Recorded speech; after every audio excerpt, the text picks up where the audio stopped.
شادی کی پہلی رات میاں بیوی نے فیصلہ کیا کہ جب وہ کمرے میں پہنچ جائیں گے تو پھر دروازہ نہیں کھولیں گے، چاہے کوئی بھی آ جائے۔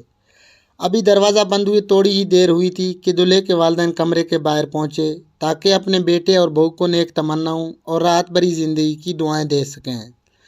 دستک ہوئی، بتایا گیا کہ دلہے کے والدین باہر موجود ہیں۔ دلہا دلہن نے ایک دوسرے کی طرف دیکھا۔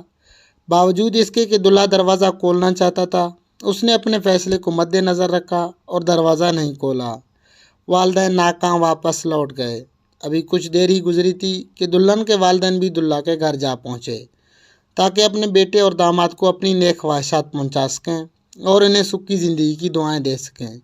ایک بار پھر کمرے کے دروازے پر دستک دی گئی اور بتایا گیا کہ دلہن کے والدین کمرے کے باہر موجود ہیں۔ دلہا دلہن نے ایک دوسرے کی طرف دیکھا، پھر اپنا فیصلہ ذہن میں تازہ کیا۔ باوجود اس کے کہ فیصلہ ہو چکا تھا، دلہن کی آنسوں بھری سرگوشی سنائی دی۔ نہیں، میں اپنے والدین کے ساتھ ایسا نہیں کر سکتی، اور فوراً دروازہ کھول دیا۔ شوہر نے یہ سب دیکھا مگر دلہن کو کچھ نہ کہا، خاموش رہا۔ اس بات کو برسوں بیت گئے۔ ان کے ہاں 4 بیٹے پیدا ہوئے، 5ویں بار ایک بیٹی پیدا ہوئی۔ شوہر نے ننھی گڑیا کے اس دنیا میں آنے کی خوشی میں ایک بہت بڑا پارٹی کا انتظام کیا اور اس پارٹی میں ہر اس شخص کو بلایا جسے وہ جانتا تھا، اور خوب خوشیاں منائی گئی۔